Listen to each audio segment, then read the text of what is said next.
Hi, I'm Megan. I'm Colin, and this is Pet Sitter Confessional, an open and honest discussion about life as a pet sitter. Brought to you by Time to Pet and Pet Sitters International. How do we go about dealing with aggressive dogs as pet professionals? We can be put in many situations and have to understand their body language, their history, and all the holistic aspects to what it means to care for them, to make sure that they're safe and happy in their forever homes. Today, Rene Smith, owner of Street Dog Rehab, breaks down all of these aspects into simple things that we can do to come alongside and partner with our clients to help make sure that they have a wonderful relationship with their pets. Let's get started. Yeah, absolutely. Hey, so I'm Renee. I'm medically retired out of the Army. I'm a mom. I've got 2 kids under the age of 3. I have 13 personal dogs in my home that are in 4 packs that I crate and rotate all day long. And I've been training for just over 5 years now. Wow, that's awesome. So how did you get started 5 years ago? Yeah, so I medically retired out of the Army. What do you do when you're in your early 20s and you're retired already? So I went and started fostering dogs at the shelter, just bringing them in and doing my thing. And I was like, wow, this is cool. I want to be a service dog trainer. So I'm getting these dogs, I'm training them up, start getting attached to pit bulls, getting against the stigma. Let's train them up. Let's flip the script. And then this day changed my life. It changed the course of my training. I was home alone, 26 weeks pregnant. I had like 12 dogs at the time, but I only had 10 out. And they all broke into a full-on pack frenzy. So I had to break up 12 or 10 pit bulls fighting all at once by myself, pregnant. Wow. It was traumatizing. It was awful. And I wish I had just been taught what to do because I did everything wrong. I did everything wrong. I was so grateful I was already in training. So I met with my mentor the next week, actually. It was the first time I met her. And I told her about the disaster I was living with. And she helped me turn the corner, got me into it. Turns out I had a knack for it. And here we are. Well, you mentioned sometimes it can feel like we're doing all of the right things until we've come across a scenario where it all just goes downhill and goes so fast. And so when you got connected with your mentor and who you were working with, how did you start addressing some of those concerns that you had with them? Yeah, so the very first thing you do when you've got, for example, the high levels of aggression I had in my home is you separate them so they can't keep practicing being jerks. The first step in training aggression is get them to not be jerks. And then we can start making new behaviors. So that's why I broke out into multiple packs. Sure. So how would you describe your training methodology broadly? How do you approach training dogs and working with their owners? Yeah, so my approach has changed over the years. Where I'm at and what is seemed to be the most effective for the most people is LEMA, least intrusive, minimally adversive methods. Okay, so I'm not 100% R positive. I'm not 100% force free. I believe some dogs need a correction, but I believe those corrections should be in a context where the dog is already proven to know what we're asking and at the level that the dog needs, right? So my favorite example is I've got a Rottweiler, personal Rottweiler. You can tell her no and tap her with one finger and she will scream and hit the deck like you beat her. So she doesn't need a harsh correction. You know what I mean? I've got no business yelling at her. But my German Shepherd, he comes from a working line. He needs a little oomph sometimes just to get it through his thick skull. So it really just depends on the dog, and the corrections should be based on the individual. But I'll always lead with treats. How do you screen that for dogs that you're working with or help an owner just figure out where to fall on that spectrum? Yeah, so before I even start talking about corrections, I'm looking at the first thing I can reinforce. I had a case last week where the dog was actively trying to get me on initial greeting. That's how I usually walk into a home is the dog wants me. And I look for the first thing I can reinforce, which is eye contact. I'm going to look at that dog while it's being full Cujo, and I'm going to say yes, and I'm going to throw a treat behind it. Over and over and over again until they just look at me without barking. And by the end of 10 minutes, that dog was sitting and taking treats for me. So it sounds like it takes this attentive approach to really looking at the dog and not rushing to judgments, not, how do you stay under control in those kind of situations? Because I'm sure that could be pretty scary. Yeah, so a really big part of staying under control there is making sure that we've got levels of safety involved. So if I've got a dog with level 3 bites, meaning they've not only bitten somebody, but they've broken skin and left a puncture, right? Those dogs on initial greeting are muzzled and on a leash, 2 levels of safety, just in case. That way I can be confident in handling them. That way I don't have to worry about a bite. Wow. Yeah, no, that's a good point of doing a lot of these pre-screening questions and working, like the work starts before you even come through the door, it sounds like, so that you can actually be focused on the task at hand instead of wondering, are you going to walk out of there okay? Absolutely. Especially for some dogs, they like to take what I call the cheap shot, where as soon as you go to walk away, they come up and get you in the butt. Those guys need to be on a leash, and I have to know the context. So before I even get a dog out, I talk with the owner for about an hour and a half to 2 hours before I'm even meeting their dog. So we're talking a little bit here about dog behavior, specifically signs of aggression in dogs. So how would you define aggression? Yeah, so I went ahead and looked it up in the dictionary just to have a solid place where we're all coming from, because I love to define our terminology. So aggression is hostile or violent behavior or attitudes towards another, readiness to attack or confront, meaning the dog has some intent to harm, but not necessarily intent to maim. There's a difference in dogs. There's a difference between a dog barking and moving forwards versus a dog barking and moving backwards. Yeah, reading that kind of body language and trying to discern. So what are maybe some commonly missed signs when people are looking at a dog and that they misread it for what the dog's trying to communicate to them? Yeah, there's actually a lot of these, and they're quite fun for me to talk about. So the first big one is whale eyes. A lot of people, they call them crazy eyes. It's where the dog's eyes open all the way and you see the whites around them. That's super common, especially in kids. They think it's so cute. They think it's fun. Look at these crazy eyes. And I'm like, no, that's not good. It's a sign of stress. Tail wagging. Oh my gosh. I can't tell you how many people he bit me, but his tail was wagging. Okay, but how was his tail wagging? That tail wag can mean everything. The speed, where it's sitting on their body versus their normal carriage. Their ears. Oh my gosh, some dogs, all you can read is their ears. So if they're pinned flat back versus helicopter out to the side versus all the way forward. Eye contact, hard staring, basically anything stiff should be a warning to us that something is up here. Right. And again, what I'm hearing here is that in order to read these signs properly, we have to understand the context in which the dog is living and some of their history. What kind of questions should pet sitters be asking about the pet's history that can help inform them make better decisions on the body language that the dog's telling them? Yeah, so context is everything, right? Dogs don't generalize well. So even for me as a trainer, before I walk in the door, I'm asking, how does the dog do at the vet? How the dog does at the vet can tell us a lot, right?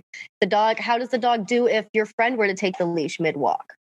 How does your dog do if we met outside versus inside? How do those things work? What happens if a friend walks up on your dog in the crate? Those types of questions. Yeah, because many times as pet sitters, we may only see a dog one time, or the first time that we're taking care of a dog is the only time that we've ever seen them. And that whole situation, thinking about this is now going, well, I actually don't know this dog at all. I'm a complete stranger to the dog, and the dog is a complete stranger to me. We need to back up a few steps and ask some really good questions before we can give the best care possible.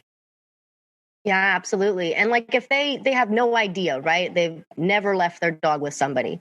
Ask them if they're willing. If you're a little bit concerned, if you've got your little human hackles up, right? And we're like, ooh, I don't know about this.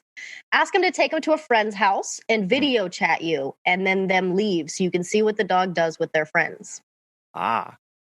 I think that we find ourselves in those situations where, especially now, where many owners they got pets through 2020, or they don't put them in other situations. I can't tell you how many clients we've had who've gone like, Well, they're our dogs. We don't take them anywhere or do anything with them, so I don't know how they're going to react. So I like that idea of going, well, could you put them in this situation? Obviously, taking safety precautions and doing minimal stuff is possible, but your safety is really important in these scenarios too.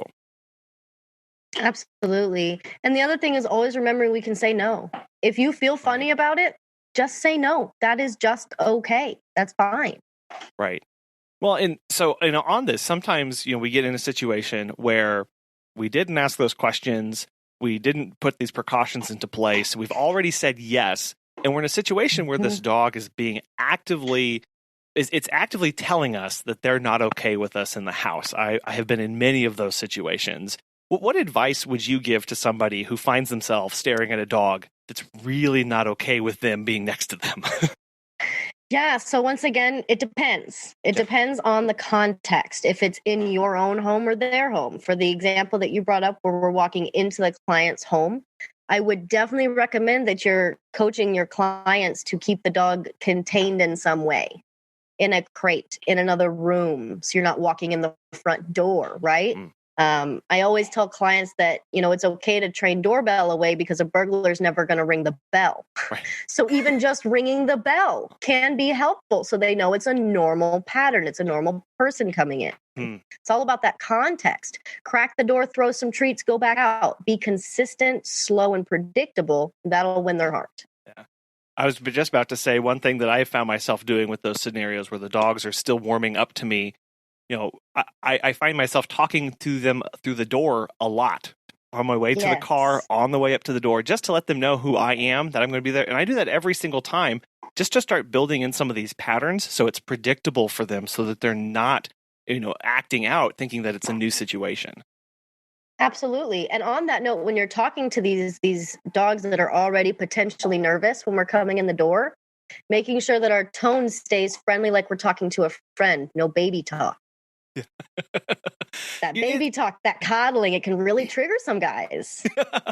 It is. Well, absolutely. And I know sometimes you can be a little self-conscious, changing your tone or going, oh gosh, what are the neighbors going to think? They just see me talking to a door.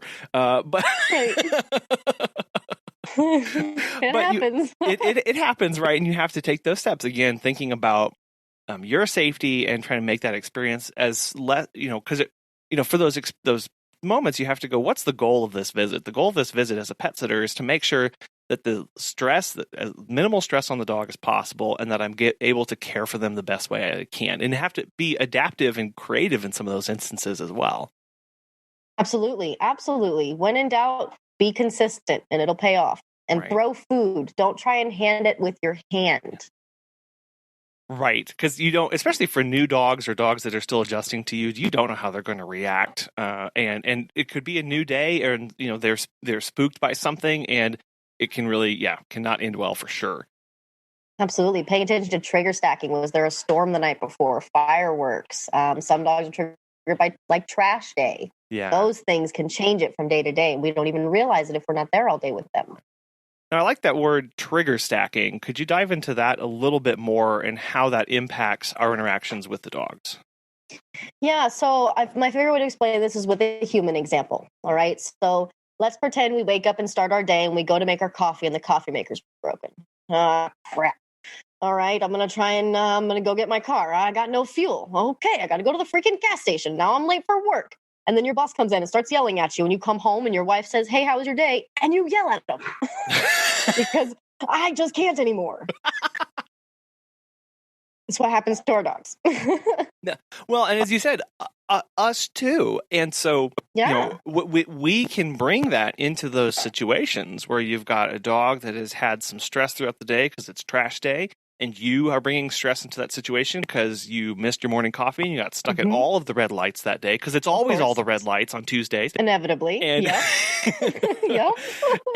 and if you don't take a moment to step back, breathe, reassess, see how you're doing, you can really walk into a powder keg. Absolutely. My first thing I do when I have a dog that's trying to be aggressive towards me, take a deep breath, drop my shoulders, and do nothing for 3 to 5 seconds. That's a long time, but it's worth it.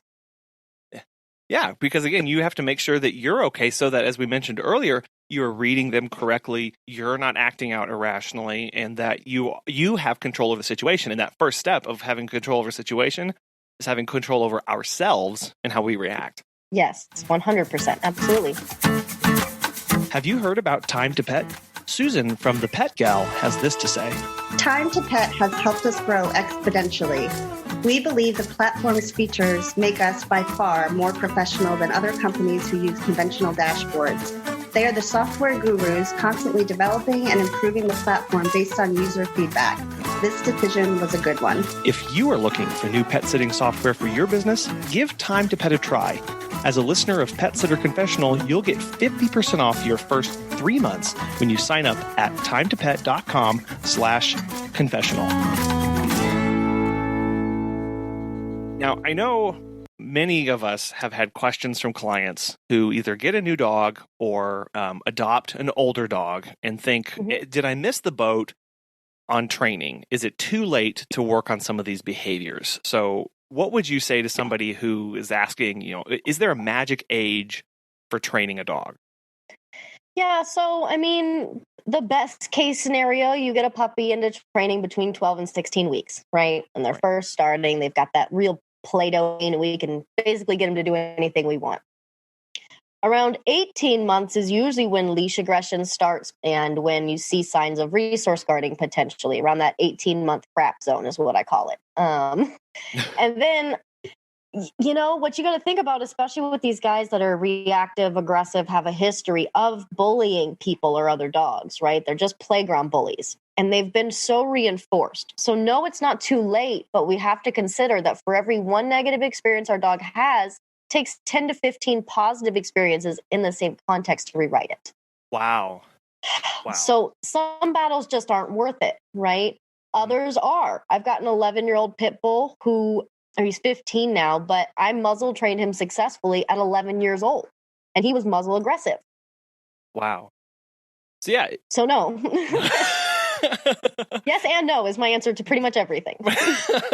Well, as you said, context is important and context is everything. What is the behavior? What is the dog? What situations are we talking about here? There's a lot of things to take into consideration, but I think that it's important to, as clients are reaching out to us, at least let them know that there is hope, possibly, right? There are ways to work with that. Absolutely. All the time. Yeah. I mean, we can set some reasonable goals. It just all depends on how far gone the dog is. Right. You touched on a really common behavior that I guess, I've encountered a lot, Megan and I've encountered a lot, is resource guarding. How can we work with the pets that we're caring for to get better at that? Yeah, so resource guarding is huge. My biggest things to look out for resource guarding is anything stiff. So they don't even have to growl, bark, lunge at you. If they're just stiff over their bowl, I'm going to go ahead and put that big label on them. And with those guys, I'm going to do management 100% of the time. And what management means is they're on a leash, they're in their crate, or they're in a room behind a door, or there's a gate involved. Right. They need something so they can't actually hurt you, number one. Number two, the other thing you can do is what I like to call drive-bys. So they'll be eating their food and we're going to walk by and throw a Cheerio at them and walk away 3 to 5 times while they're eating. And by the end, as you come to walk by, they'll look up at you and you say, okay, sit, I'm going to take your bowl now. Thanks. You give them that same Cheerio and move on about your day. Because I know many people think, okay, the dog is getting a little aggressive. What the thing I need to do is I need to put my hands down in their bowl and I need to be touching up in their face and getting all with that. Leave the dog alone, please. Right. Yes. No, if the dog is eating, let the dog eat. If you're going to do anything, throw food and walk away. Right. Yeah. And again, you're doing these slow incremental steps and always watching the dog and the dog's reaction. Absolutely. Absolutely. And we've got management in place just in case we screw up. Right. Again, thinking that safety all the way through. 100%. Another behavior that is very prevalent and it seems to be increasingly so is hearing of clients who have dogs that have separation anxiety, or maybe, or maybe they are showing signs of, I guess this is two separate questions, of starting some early signs of aggression and then separation anxiety. So let's start with separation anxiety first. What are some preventative measures that we can be encouraging our clients to do to prevent separation anxiety? Yeah. So once again, context is everything. It's kind of the theme here. The first thing I like to recommend is crate time during the day, even when everybody's home. We should designate 30 minutes to an hour every day when we're home that our dogs go in their crates and get something delicious. They get a frozen Kong with peanut butter, get something super good, and they just hang out on their crates. Maybe it's during dinner time, high transition points when kids are coming home from school. I'm just going to put our dog in the crate with their A-level treat and leave them alone. And they have to be okay with that. For the specific separation stuff, we can do practice trips where we give them all their stuff, say, see you later. We walk out the door and we come right back in. Hey, good to see you. So practice trips, keeping our tone neutral, right? It's not, oh my God, goodbye, baby. I'm going to miss you forever. Just walk out the door. See you later, right? The bigger deal we make of it, the bigger deal it will be. They don't understand English, but they understand how weird we get based off of our neutral. So however far extreme you get off of your neutral speaking zone, that's what they're going to pay attention to. Yeah, and those can be kind of uncomfortable conversations to have with clients sometimes. How do you work with owners through that of like, I know you were going to really miss them, but could we tone down this a little bit? Yeah, so I bring it back to the dog because ultimately our clients just want their dogs to be happy. They just want a happy dog that's sound. And what I explain to them is when we do these forms of coddling, right, when we're verbally or physically trying to console our animal or help them be in a better emotional state, what we're doing is we're robbing them of the ability to self-regulate. So now they have no way to calm down unless you're present. And that's a really crappy way to live. They have so many ways, chewing, scratching, sniffing. There are so many things a dog can naturally do to calm down. And when we coddle them, we're literally robbing them of learning how to do it themselves. I really like that of putting it back on the owner and being like, this is going to help your pet even better, right? We're making them more physically, more emotionally mature, basically, is what we're talking about at this point. I love, love saying, self-regulation. I think that's some people that they can connect with that of like, when they are always constantly looking to you or need you present, you are, like you said that just, I'm going to restate it because it's perfect, robbing them of that ability and that key feature to them to allow them to function, right, as an individual in their environment.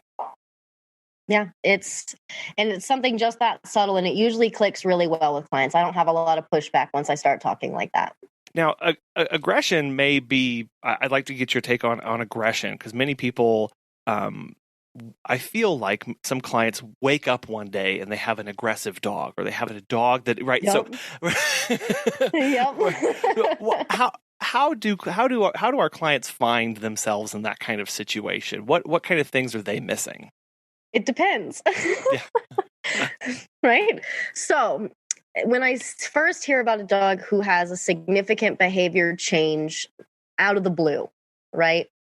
First, I want to know their age. How old are they? If we're talking about a dog that's, an adult dog that suddenly was amazing in the same exact situation 100% of the time, and this time they weren't, take that dog to the vet and make sure they're not hurting.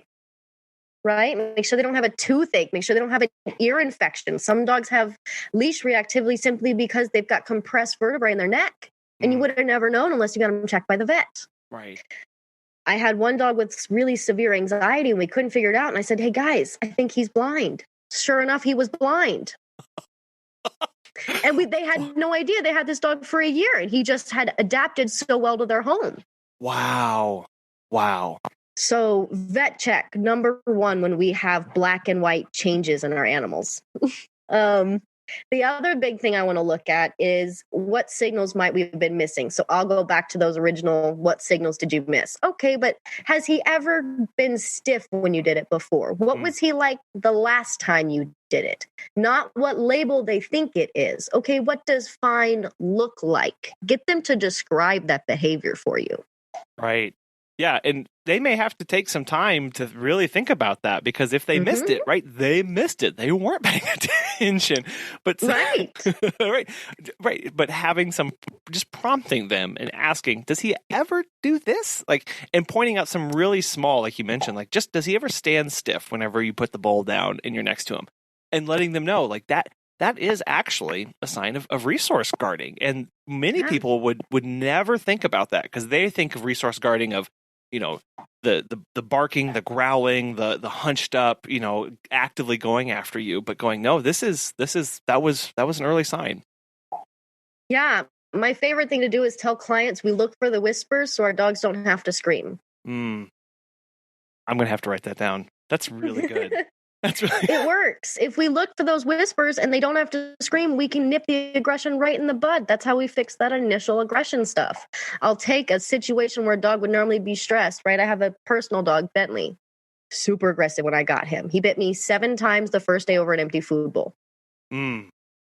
Every transition, moving in and out of rooms, he was attacking dogs, the whole 9. So now what he does when he gets stressed is he'll grab a bone, hop on his bed and show it to me, wag his little tail, flip it up in the air. Look, Mom, I got my bone. And he'll lay down and chew it. I replaced that transition point with a self-regulating behavior. Right. Yeah. Pointing them to something to do instead. Right. Because correct. Part of these actions are, sometimes I feel like, well, they don't know how to communicate any other way. Right. They don't have any other language to use. This is just what has been ingrained in them. And part of this training process is that redirection, that going, no, this is what you do. This is what you do. This is what you do. And just staying consistent with that. Absolutely. Keeping in mind, it takes 60 to 90 days to rewrite a dog's brain. So there's no way as a pet sitter doing short intervals, you're going to actually be able to fix any of these behaviors. But if you can get it on recording, you can show the clients their dog's specific signals. Well, and you said a key word there, you know, it might not ever be fixed. So is something like aggression in a dog, can that be cured? Can that be fixed, you know, permanently? Right. And everybody wants me to say yes, but the answer is no. There's no cure, quote unquote. I forget, people can't see me. There's no cure for aggression, right? Yeah. But just like in Bentley's case, we can find replacement behaviors. Right. And if we stay up on it, they will continue to give us as humans grace, because us humans aren't perfect. Right? We're not going to be able to do a protocol exactly right every single day for the life of the dog. There's just no way. But if we're consistent for long enough, then when we do screw up, they just kind of look at us and go, what was that? And we go, oops. And everybody runs back to their corners and goes, okay, never mind. Right. It's great. Yeah.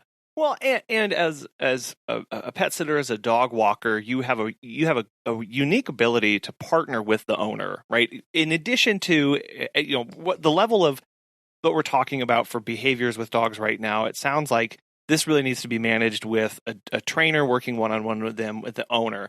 But the pet sitter, the dog walker, the house sitter can really be a partner in that, be another set of eyes, and be another way to reinforce this with the new situations they're being put in and all of the things that, you know, go along with that care. Yeah, absolutely. It's so many of the aggressive dogs I work with could really use a pet walker, could really use a pet sitter, just sometimes so the family can get a break. Right. You know, it can be so helpful. Right.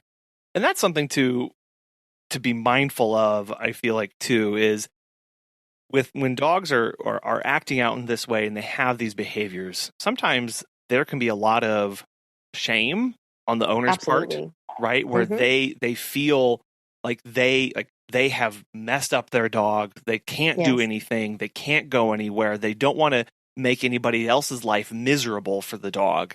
And so they never reach out for help, right? And they continue kind of in this cycle. And whenever they do have that opportunity to be gracious to them, because as you said, we're humans, we're all going to mess up. Yeah, that's what we do. We're really good at it. You started off talking about a day in your life that completely changed how you thought about dogs and dog aggression. It was breaking up a dog fight. And that is a common scenario that we find ourselves in, whether that's at a dog park, whether that's in our home. Sometimes it's the owner's home if they have multiple dogs there, or a random dog on the street that comes and approaches us and something break out. So from your experience, how would you recommend somebody break up and get it and resolve a dog fight? Sure. So it depends on where we're at. Let's pretend in the context of we're inside the home with multiple dogs. Okay. We're in the home. It's the client's dogs. They're all just going after each other. The first thing we're going to make sure is that when we're giving out novelty items, we have management to hopefully avoid that. So novelty is any type of new toy, new food, making sure they're separated so they don't fight over it. Number one, right? Prevention. If they do get into a tussle, your first move is to actually walk away and find something loud. Okay? Don't scream best you can. The biggest thing is stay away from the pointy things. Hands versus teeth, we lose every time. Stay away from the teeth. Stay away from them. I had a guy try to break up a fight. My rock bit him clean through his hand and broke it in 2 pieces in one bite. Wow. Stay away from the teeth. Okay. We go to the kitchen. We find 2 pots. We bang them together real loud. I love this product called Pet Corrector. It's just compressed air in a can. It makes a loud hissing sound. That's great at separating stuff. Another good one is like a classic air horn, like you'd find at a track meet almost. That'll flatten a whole block. Those are great for dog park fights because when they frenzy like that, you need something big. Yeah. Those work great. Another good one is Spray Shield. That one I like for my walk protection. If I've got a loose dog, run up on my dog and grab a hold of it, I'm going to hit him in the face with Spray Shield. It's just compressed citronella. They just don't like the smell. They're going to run right off. It's excellent. For the little tiffs, you can always use just an ultrasonic remote. Those work great as well. Yeah, because it sounds like, the last thing we want to be doing is putting ourselves in contact with the dogs. You say stay away from the pointy ends. That includes legs, tails, anything, because they can spin. They're reacting fast. They're not paying attention to exactly who or what's touching them. They just know something's touching them, right? And so pulling ourselves out of that equation so we don't escalate. We don't do anything to make it worse. And these products that you're talking about, these things, are really just trying to break a split second of attention, right? And get them focused on something else. Correct. And as soon as they are, then you can start saying, go to your crates, go over here. Let's do something else. Get them outside and then close the door as half the dogs run out the door, right? Right. Just get them away from each other. If you absolutely have to touch a dog in a fight, you're aiming for back feet up to your hips and spinning like a wheelbarrow. That is worst case scenario, last ditch effort. You grab the aggressor. That is the very last thing you are allowed to do. Other than that, you really need some coaching. You really, hopefully, aren't getting put in situations where dogs have that much intent in fighting. If you are, then the client lied to you, and that's a whole other situation.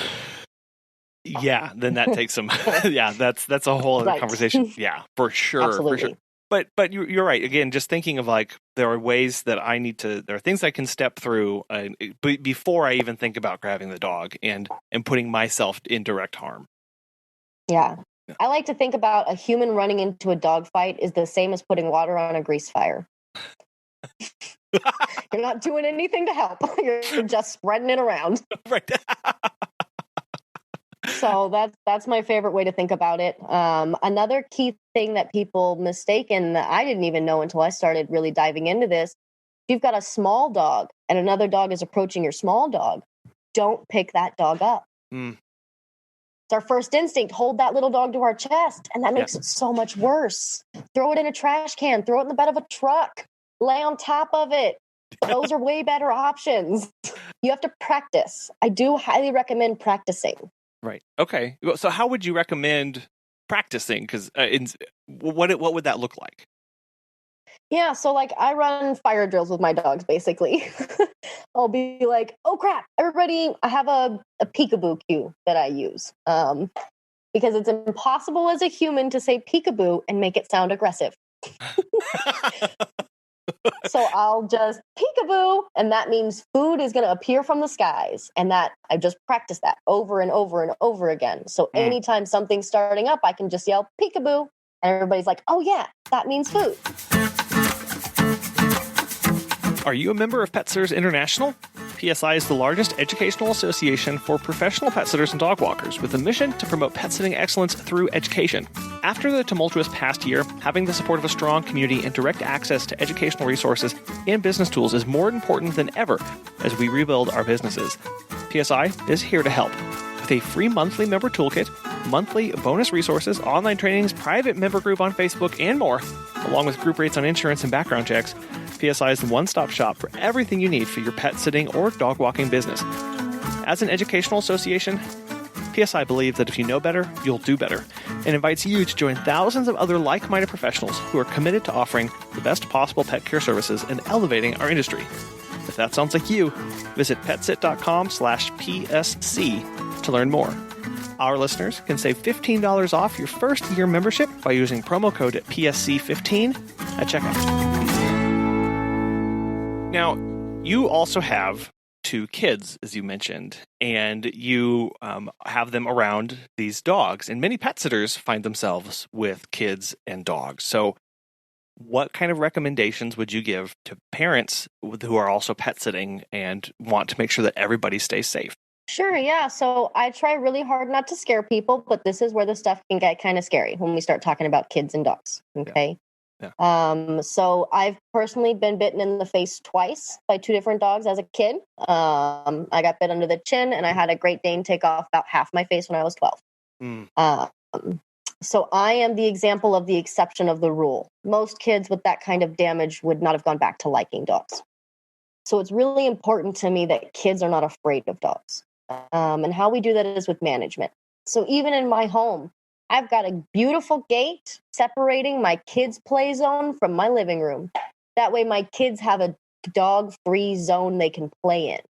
Kids are unpredictable. There's no way we can make kids do the right thing. They don't know. They're just finding their voices. They want to stumble around and throw stuff. Cool. Let them do that. Away from your dogs. Away from dogs that you don't know. Right. Absolutely. Right.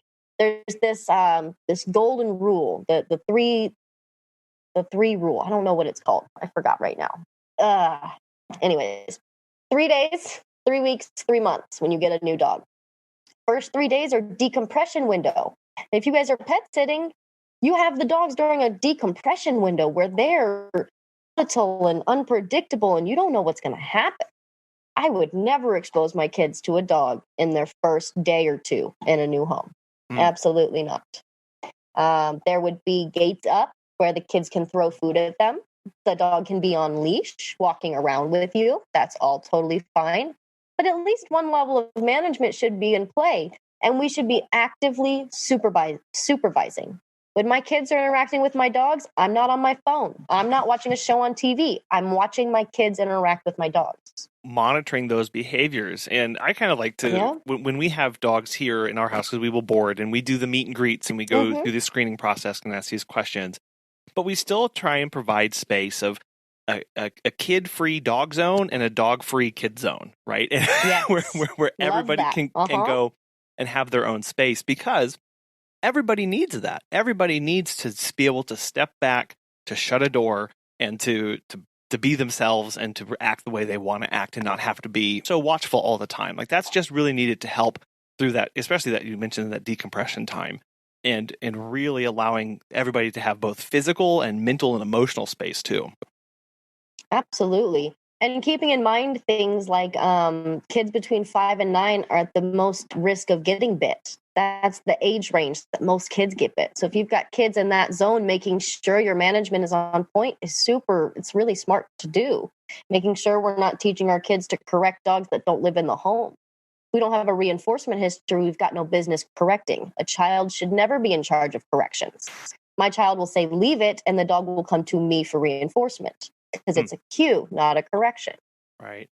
Yeah, and that can be hard as parents because we like seeing our kids take those positions and, oh, look what they're doing with the dog. Isn't that cute? But what you're saying is, again, no, like it needs to be focused and needs to be consistent here. Yeah, absolutely. Kids can be in charge of enrichment. Oh, kids are the best at enrichment. They're so good at playing. Us adults suck at playing. We don't know what we're doing. I make kids in charge of enrichment all day long. That's their job, right? Go make something cool out of a water bottle and give it to the dog. How fun is this? Right.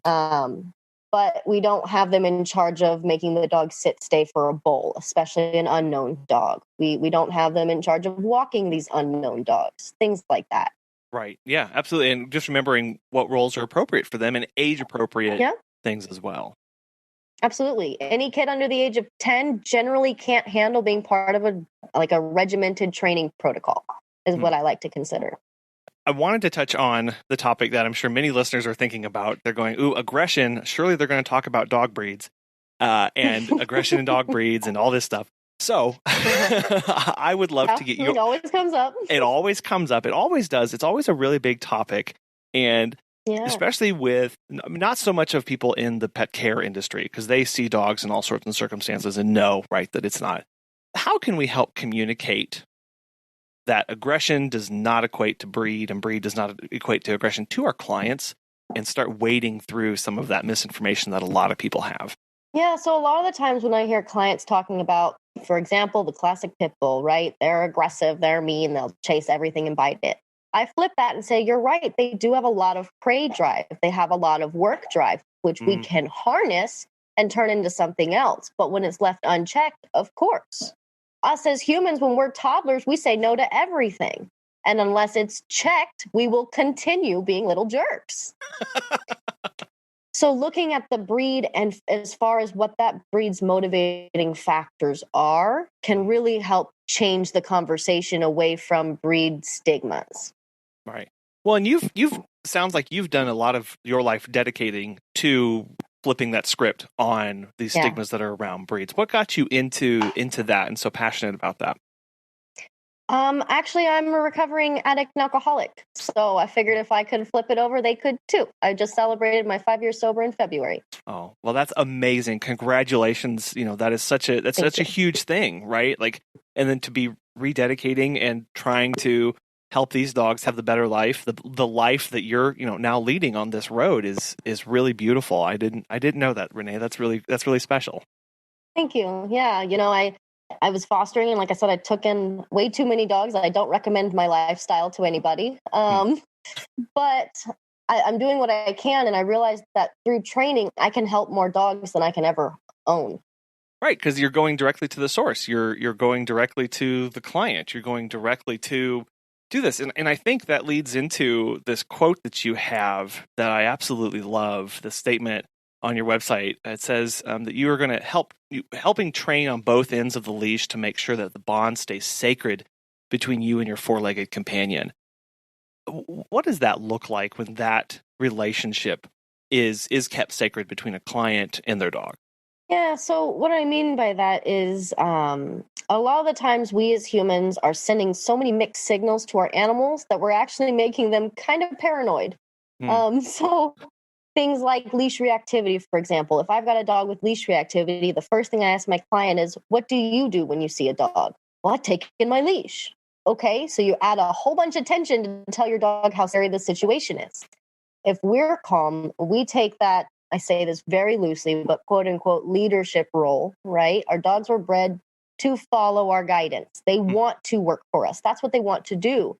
And we put our dogs in this role where they're telling us what to do. They fall apart most of the time. Right. So when we kind of step up and become the neutral, we're supposed to be the most predictable thing in their life. Even when the whole world is on fire, we are, yes, good, here we go, that's a fire, all right. And that's what I mean by that, right? Classic example, I had my cane corso in my car with me one day, heading out to work with a client. She's super scared of people, but amazing with other dogs. So I use her to help rehab other dogs. We were on our way. I was driving about 50, 60 miles an hour. And next thing I know, a deer came through my windshield. Literally, my windshield came into my car, totaled my Jeep right there on the side of the road, and I had a deer in my car. Whoa. So I've got this dog who's terrified of the world, who was just in a car accident with me. And I've spent, at this point, 2 years rehabbing her. And I'm like, great, it's all over. So glass in my hair, in my mouth. I got out of my car with my spray cheese, blew the glass out, pulled her out, and we did tricks until the ambulance showed up. Just to make sure. And she hopped in the car the next day. Right.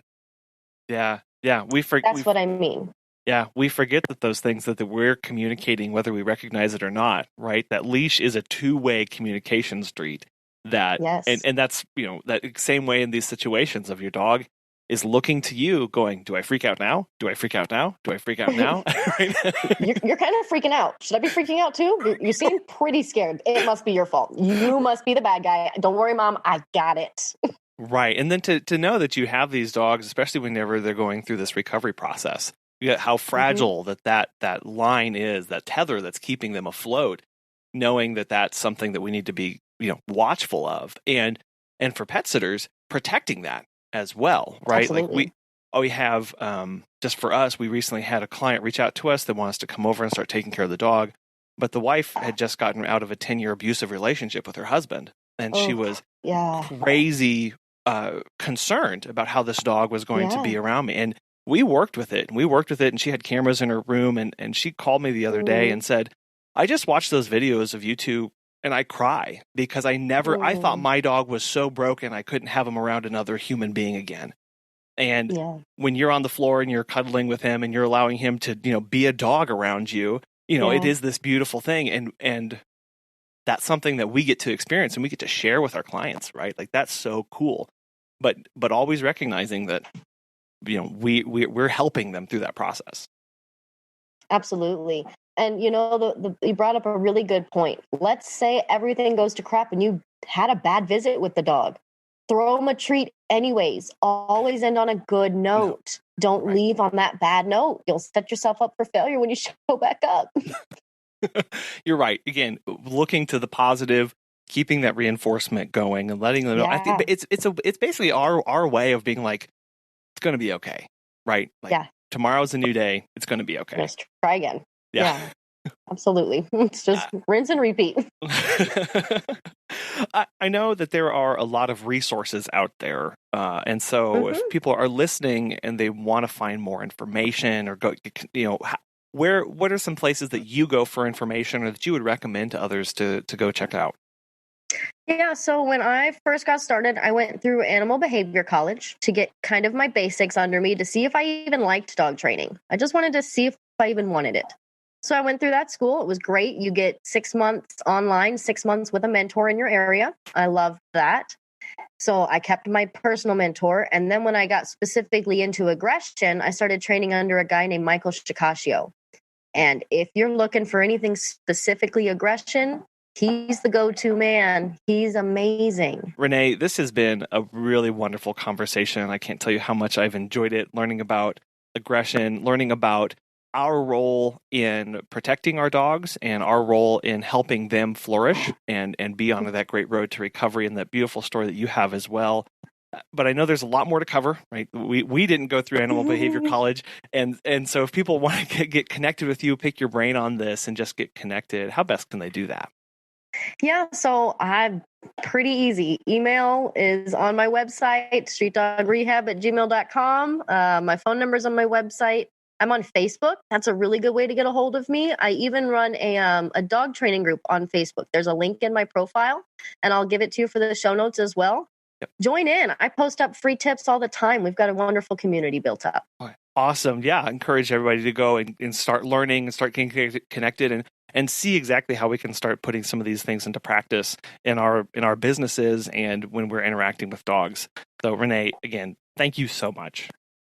Yeah, you're welcome. This was awesome. Thanks for having me. Most of us will not encounter the level of aggression in dogs that Rene experiences because she specifically seeks them out through her business.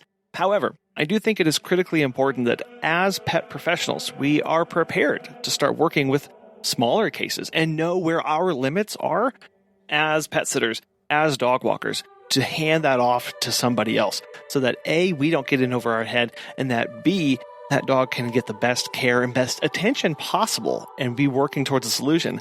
And again, we get to be part of that. We get to help partner with the owner and with the trainer if they decide to bring one on, and work with everybody to be consistent and to continue improving the quality of life for that pet. We want to thank our sponsors, Time to Pet and Pet Sitters International, for making today's show possible. And we want to thank you so much for listening and for supporting the show in every way that you do. We'd love to hear feedback and get your perspective on what it means to work with an aggressive dog and what experiences you have had and how you have been shaped and molded through those in your business and how you interact with them. Send us an email at feedback@petstoryconfessional.com, or you can call us 636-364-8260. We'd love to be able to play an audio clip of your voicemail on the show with some feedback. So I hope you have a wonderful rest of your week, and we'll be back again soon.